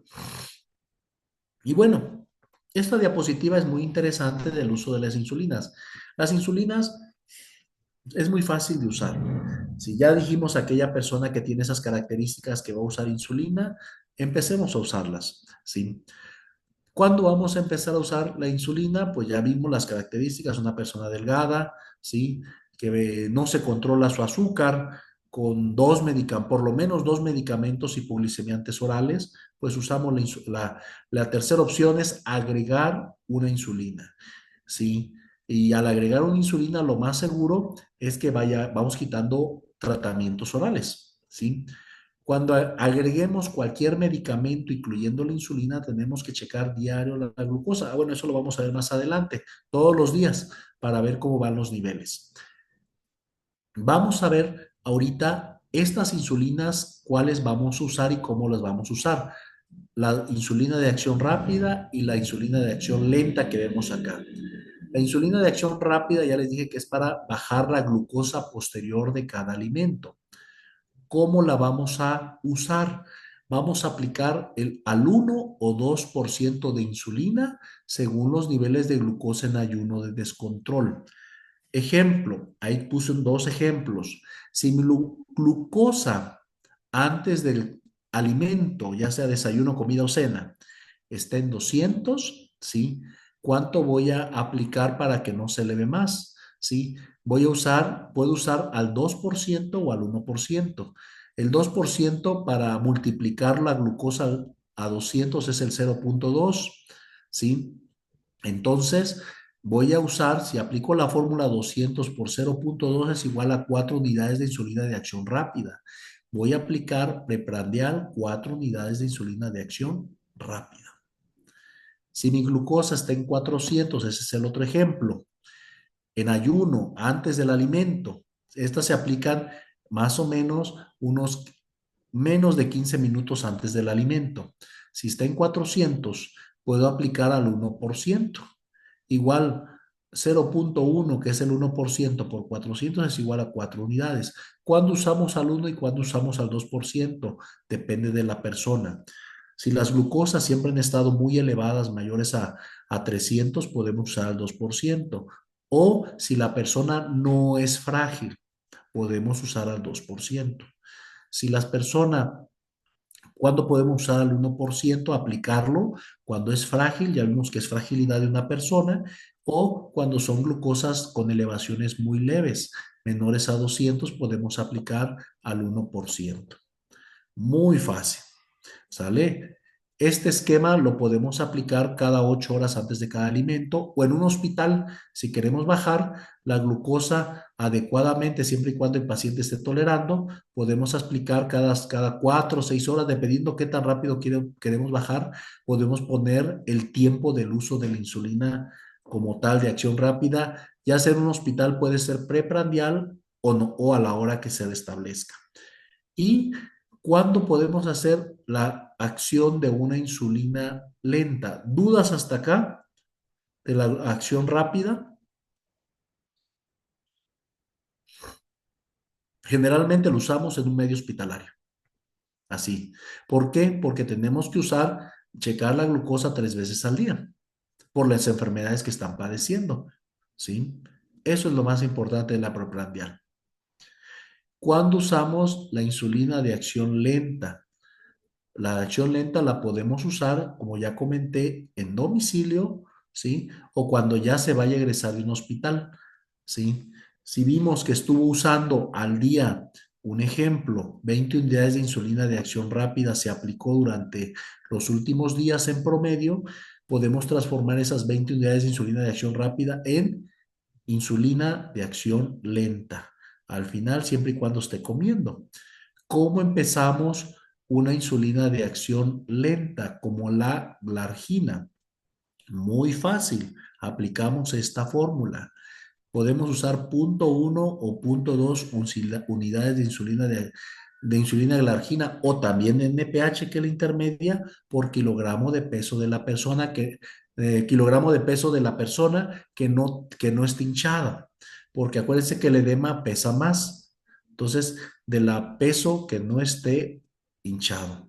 Ejemplo, abajo, si yo tengo peso 60 kilos y voy a empezar con 0,2 unidades de insulina al día, me voy a aplicar 60 por 0,2 igual a 12 unidades al día.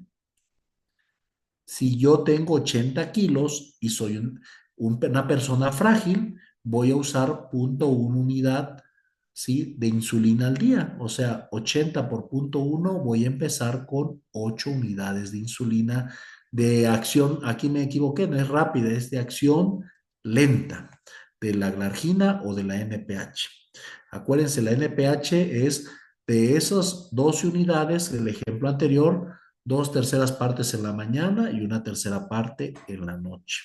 ¿Sale? Igual La otra, la de 8 unidades de la NPH se fracciona así. La glargina no se aplica esas, esas unidades en ese momento. Algunos dicen, doctor, ¿y la insulina glargina que es una vez al día? ¿A qué horas la puedo aplicar? ¿En la mañana, en la tarde o en la noche? ¿A qué horas? Pues a la hora que nunca se le olvide. ¿Cuál es la hora que nunca se le va a olvidar? Pues en la noche antes de dormir, a nadie se nos olvida dormir, ¿sí? O temprano, es que doctor, yo vengo cansado y me duermo. Tempranito, puede ser antes o después del desayuno, da igual, y aplíqueselo una vez al día, ¿sale? Eso es importante, ¿sí? ¿Y cuándo usamos, ahora sí, el ajuste de una insulina, del mantenimiento de una insulina de acción lenta? ¿Sí? Ejemplo, ya empezamos con nuestro paciente de 60 kilos, empezamos a 0,2 unidades de insulina al día, o sea, empezamos con 12 unidades al día. Entonces, con esas 12 unidades que nosotros tenemos, ¿sí? Podemos mantener la glucosa. Vamos a checar ya sea diario o un día sí, un día no la glucosa. Si la glucosa marca mayor, ¿sí? Una glucosa mayor a la que me corresponde, le tengo que aumentar 2 unidades. Si yo uso 12 unidades y al otro día marcó más de mis niveles normales, ejemplos, mi nivel normal que sea 140. Si es más de 140, independientemente del número, le sumo 2. Ahora van a ser 14 unidades. Checo al otro día o checo en 2 días, a más tardar. Si es más de 140 mi glucosa para mi edad, le voy a agregar 2 unidades, ¿sí? Ahora van a ser 16 unidades y así sucesivamente y le voy a parar de aumentar cuando la glucosa sea menor a esa cifra normal, menor a 140. Hasta ahí le voy a parar y con esa cantidad voy a manejar de insulina. ¿Sale? Eso es un ejemplo. ¿Sí? Entonces, como bien dice ejemplo acá atrás, mi glucosa en ayuno es a 230 y lo normal para mí es menor a 140 y me aplico 20 unidades, tengo que hacer para la próxima aplicación aumentar 2, por lo tanto me aplicaré 22 si está alta y me checo al otro día. Si está más de 140, ya sea ejemplo 250, le sumo otros 22 y ya ahora van a ser 26 unidades y así sucesivamente. Pero si la glucosa baja, mi glucosa al checarlo está llegando a las cifras normales bajas de mi azúcar o baja, le quito 4 unidades en ese momento, no se la suspendo toda, ¿sale? Le bajo 4 unidades, ¿sí? Ejemplo, si yo tengo 70 miligramos de glucosa en ayuno, para mí lo normal es mayor a 80 y llego a 70 con 18 unidades, ya se me bajó o ya, por lo tanto, le quito 4 a la cantidad que yo me aplico y me quedarían en 14 unidades de insulina que aplicaría la siguiente vez. ¿Sale? Esta fórmula de mantenimiento de la glucosa es muy importante que la sepamos nosotros para el ajuste de la insulina de acción lenta. Empezamos con una dosis y mantenemos con estas fórmulas. ¿Sale? Eso es muy importante para mantener. No es difícil, nada más es cuestión de practicar, practicar y practicar para usar todos estos ejemplos. ¿Cuáles serían? Acuérdense que la glucosa no debe de bajar de golpe. Si yo tengo mis glucosa en ayuno de 400 y tengo un poquito de molestias y no tengo cetoacidosis, y no tengo estado hiperosmolar, si no tengo esas complicaciones agudas, ¿sí? La puedo bajar de 2 a 3 semanas. Con estas fórmulas poco a poco lo vamos a ir incrementando y vamos sabiendo que poco a poco las niveles de glucosa en ayuno van a ir bajando. ¿Sale? ¿Cuál sería la contraindicación? Que se le baje el azúcar, la hipoglicemia, sobre todo si no comen y se aplica la glucosa. La alteración visual, claro, si le bajo de golpe la glucosa, el vitrio todavía que está rico en glucosa no se va a poder compensar y vamos a bajarle rápido como tal, vamos a dejarle borrosa la vista y va a pensar que es por la glucosa. No, es porque le bajamos muy rápido, porque no ocupamos la fórmula del inicio ni el fórmula de mantenimiento. Le dimos muchas dosis de insulina rápida y eso pasó. También la alergia puede ocurrir porque es una proteína y tener mucho cuidado en insuficiencia hepática o renal porque se ha visto que en aquellas personas con insuficiencia hepática crónica, que es la cirrosis o falla renal, aumenta todavía la vida media de la insulina y nos puede llevar más fácilmente a la hipoglicemia. El que sigue, por favor. ¿Dudas, preguntas hasta acá? Porque acá es un resumen ya de los medicamentos.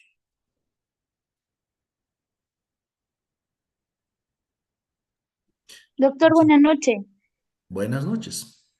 Sí, yo tengo una duda. Ajá. Necesariamente cuando estamos ya usando la insulina, ¿debemos de agregar medicamento vía oral o únicamente ya nos podemos quedar con la insulina? Exactamente, excelente pregunta. Miren, si el paciente ya está tomando vía oral y no se le ha, y está descontrolado, su azúcar está alta, ¿sí? Podemos iniciar la insulina. ¿Cuál yo le quitaría porque no se llevan con la insulina? Porque es un secretagogo. Pues la sulfonilureas va para afuera, ¿sí? Ese medicamento no se lo daría, ¿sí? O sea, la glibenclamida y la glimepirida no se usa con la insulina porque es un páncreas que ya está muy cansado de producir insulina y lo que le estás aplicando, le vas a aplicar esa insulina por fuera. Entonces, puedes usar la insulina, ¿sí? Con otros medicamentos que no sean sulfonilurea. Entonces, punto número uno, lo usamos cuando el paciente tiene uno, dos o más medicamentos orales y no se le controla el azúcar. Empezamos, como hemos comentado, poco a poquito la dosis de insulina, paulatina. Le conjuntamos. Punto número dos, si esto, ¿cuándo usamos la insulina? Cuando es un paciente delgadito. Si es un paciente delgado y empieza con diabetes, ¿sí? Lo más seguro es que haya una deficiencia en la producción. Ahí también podemos empezar poco a poco iniciar la insulina, ¿sale? Como tal. O punto número tres, si el paciente tiene mucho daño hepático y renal y contraindica todos los medicamentos ya, ¿sí? De los otros medicamentos orales, ahí también podemos ya quitar aquellos e iniciar la insulina. ¿Sí? Siempre y cuando esté un mal control de su azúcar en cada uno de ellos. ¿Sale? ¿Duda, pregunta? Ok, muchas gracias, doctor. Sí. Bueno, pues continuemos el efecto benéfico y averso de cada uno de ellos. Bueno, aquí es algo muy importante que vean todos estas tablas. Vemos que todos van a bajar la hemoglobina glucosilada, ¿sí? Estos, las litacinas, la liptinas, ¿sí? E inclusive algunos inhibidores del cotransportador SGLT2, como la EMPA y la dapaglifosina, pueden bajar la presión, ¿sí? ¿Cuáles también suben de cuáles de ellos pueden perder peso? ¿Sí? Ojo, pérdida de peso. Acá está mal, la insulina puede aumentar de peso a expensas de músculo, ¿sale? Porque la insulina es es una hormona que lo ocupa mucho, ¿sí? O la ocupaban mucho los físico-constructivistas, anabólica. Ellos inyectan insulina en cada músculo para incrementarlo. Por lo tanto, si yo me inyecto insulina, voy a aumentar más mi músculo como tal, ¿sí? Entonces, ese medicamento puede aumentar el peso, al igual que las sulfonilureas pueden aumentar de peso, ¿sí? Y las glitacinas también pueden aumentar de peso, que son secretagogos, ¿sale? Pero les vuelvo a insistir, esa ya casi no la usamos aquí en México, ¿sí? ¿Y cuáles pueden bajar de peso? La metformina. La metformina sí puede bajar de peso, ¿sí? ¿Cuáles van a mejorar? A ver, anterior, por favor. rápidamente, ¿cuál van a mejorar todos los factores de riesgo cardiovasculares? O sea, que el riesgo de padecer un infarto o una embolia sea mínimo. Bueno, ya se ha demostrado metformina y precisamente la EMPA y dapaglifosina también demostraron que disminuyen el riesgo, factores de riesgos cardiovasculares. Muy bien, ahora sí, el siguiente imagen. Esta imagen es muy importante, ¿sí? ¿Cuáles serían los fármacos que no van a provocar fácilmente una baja de glucosa en ayuno? ¿Sí? Uno, la metformina, salvo que tenga daño renal o hepático. ¿Sí? Las glitazonas, ¿sí? Los inhibidores de la DPP4, ¿sí? El análogo de la GLP-1 o las alfa-glucosidasas. ¿Sí? Fármacos que sí provocan hipoglicemias, ahí está en el cuadro rojo, sulfonilureas y glimidas. Sulfonilureas son la glimepirida y la glibenclamida, ¿sale? Entonces, tener mucho cuidado. En este cuadro, cada cuánto tenemos que checar a nuestra paciente como tal. Uno, si el paciente está descontrolado, o sea, tiene baja o alta su azúcar, hay que checarlo diario por una semana. En ayuno, ¿sí? Como tal. Si el paciente está bien controlado de su azúcar y usa insulina, por lo menos una vez a la semana. Y si no usa insulina, ¿sí? Puede checarse ya sea cada 2 o 3 veces por semana, siempre y cuando esté controlado. ¿Sale? Entonces, para fines prácticos, si está mal tu glucosa, checártela a diario y en una semana vamos a ajustar tratamiento. O si tienes insulina, aplicas el mismo esquema que yo les dije. ¿Sí? Aumentar la dosis de insulina de acuerdo a lo que si sale alta tu glucosa. Si está bien controladita tu glucosa, lo vamos a checar ya sea cada semana, cada 2 o 3 semanas, dependiendo del paciente cómo sea meticuloso en el control como tal. El que sigue, por favor. Y bueno, otro tipo de alimentos que son los nutracéuticos que puede bajar la glucosa, ¿sí? Uno, cúrcumas. Dos, ¿sí? Ajo. Tres, canela, ¿sí? Y eso lo usamos mucho. Por eso comento todo esto porque en nuestro medio, ¿sí? Estamos acostumbrados a las personas que dicen, es que usé mis tecitos y me mejoró mi glucosa, o yo con mis tecitos estoy controlado. Pues ahí están todos los tecitos y sus efectos para mejorar la glucosa, para bajar la glucosa en ayuno. Todo lo puse en rojito porque eso pertenece a la glucosa, pero también hay otras funciones de cada uno de los medicamentos. Ejemplo, la cúrcuma, si yo tengo una inflamación y me la tomo, pues me va a disminuir la inflamación general e inclusive la inflamación intestinal, ¿sí? Bajo los niveles de azúcar, ¿sí? Y bueno, mejor la adiponectina. Todos estos mecanismos, ¿sí? Ya están científicamente comprobados. El, el que sigue, por favor. Acá están todos, a ver si alguno de ellos es conocido para ustedes que baje los niveles de glucosa, ¿sí? Entonces, tener mucho cuidado en lo que se consume, los tecitos o consume el reverastrol, un ejemplo, pues va a bajar el nivel de azúcar, ¿sí? O que está tomando mucha cebolla. Ojo, todo esto también tenemos que tenerlo en mente. ¿El que sigue? Bueno, dudas, preguntas. Doctor, muy buenas noches. Buenas noches. Excelente ponencia, doctor. La verdad le agradezco mucho. Pues Gracias. es un conocimiento que nos llevamos hoy. Mi pregunta es, doctor, el vinagre, ¿qué tanto es efectivo para bajar también los índices de glucemia altas? Yo lo he visto porque en unos nutriólogos ellos recomiendan eh, como por las mañanas el vinagre de manzana Exactamente, y en las tardes manejaban un té de canela. exactamente. Es otro nutracéutico. Así es, y pues yo lo vi en una recomendación, bueno, yo soy médico, veo Ujú.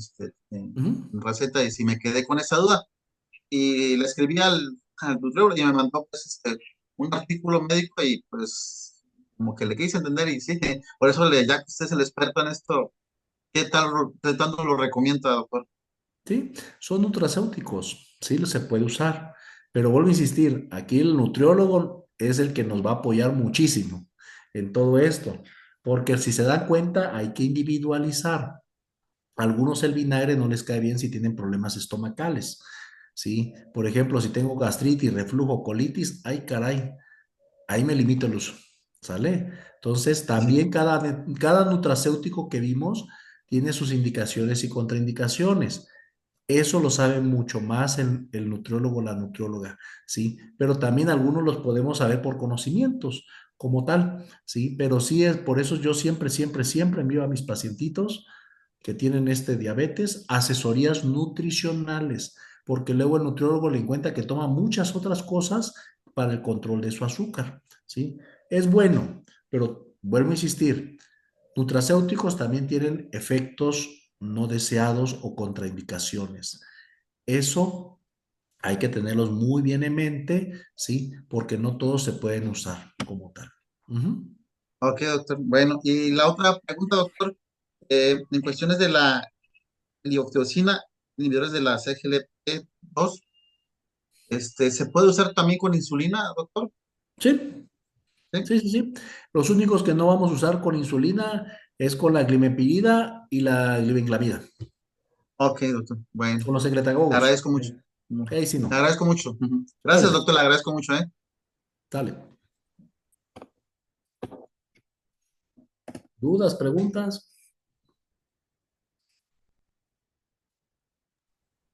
Otra duda, Doc. En el sector público ve que no tenemos una gama muy amplia de medicamentos. ¿Cuál es el que nos aconseja más o cuál sería el de elección para la población? Entiendo que uno debe de otorgar un tratamiento individualizado, como nos los comentaba, pero ¿cuál cree que debería ser el de elección para la atención de la población en general? Bueno, aquí, ahora sí, lo indicado es lo que tengas. Yo sé que a veces en la clínica tal que está a tantas horas de la ciudad, a veces tienes glibenclamida, a veces tienes metformina y párale de contar, ¿sí? No tienes más, pues hay que usarlo, ¿sí? Hay que usarlo, lo que tengamos a la mano, siempre y cuando no estén contraindicados, ¿sí? El que tiene menos contraindicaciones de todos, ¿sí? Es la insulina. ¿Sí? Y si tengo insulina, pues también es válido, aunque esté bastante gordito. Entonces, la respuesta es esa. Cualquier medicamento es bueno, ahora sí, siempre y cuando puedas usar, como ya les dimos las contraindicaciones, pero también a lo que dispongas. Ahora sí, como dice, medicina basada en la existencia. ¿Qué tengo? No, pues tengo metformina, pues dale, de eso a nada. Y nada más que no tenga diarrea, evitémosles alimentos que le producen diarrea para que la metformina sea más tolerable, ¿sí? Esa sería la contestación. Las guías de práctica clínica te dicen, tienes que empezar a usar un sulfonilurea con la metformina. Todo se mezcla con la metformina, ¿eh? Úsalas, esas dos, las que siempre vas a usar. ¿Por qué? Porque son buenas, bonitas y baratas. No es por otra cosa. Aquí en Ciudad uso muy bien esas contraindicaciones, uso muy bien esas indicaciones y yo puedo hacer mezclas a mi manera de acuerdo a las contraindicaciones, ¿sí? Ahí no hay tanto problema. Pero en las guías de práctica nacionales son metformina y ya sea glibenclamida o glimepirida. Siempre va a usar esta. Ahorita ya también está desplazando mucho la linagliptina o sitagliptina. Esos gliptinas están desplazando mucho a la glibenclamida y glimepirida. ¿Sale? Entonces, por eso se usa mucho metforminas con linagliptina, metforminas con sitagliptina, metformina con vildagliptina. Ok, doctor, muchas gracias. Adelante. ¿Dudas? Pues al parecer no hay aquí a través del chat, doctor. Únicamente hay felicitaciones por su excelente ponencia de la maestra Miriam Mateos. La maestra Net también, como siempre, un placer escucharle. Gracias por compartir sus conocimientos. Creo que todos estamos agradecidos la paciencia que tuvo para la exposición y compartir un material bastante rico en lo que nosotros necesitamos conocer para el manejo de esta patología, ¿verdad? Gracias por su tiempo y pues muchos saludos. Gracias, estamos a la orden. Sí, Buen día. doctor Cedit le agradece muchísimo la participación.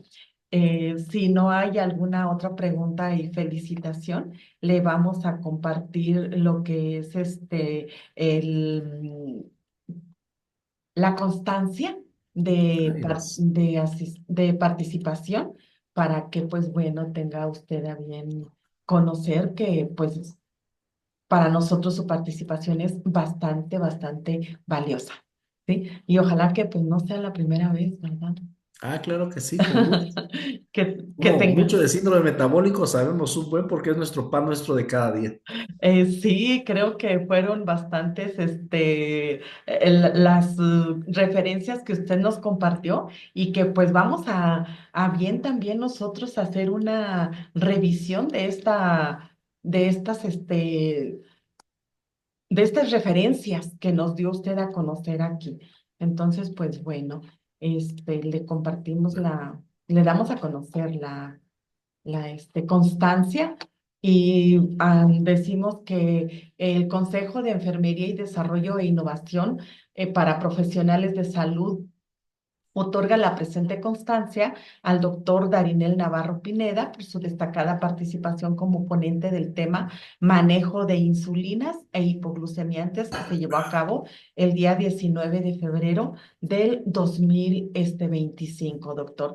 Esta constancia se la haremos llegar a su consultorio, ¿verdad? Que ya sabemos Ya, dónde gracias. se encuentra y se la haremos llegar. Normalmente se las damos en forma virtual, pero pues tratándose de que los tenemos aquí en corto, se la haremos llegar a su consultorio.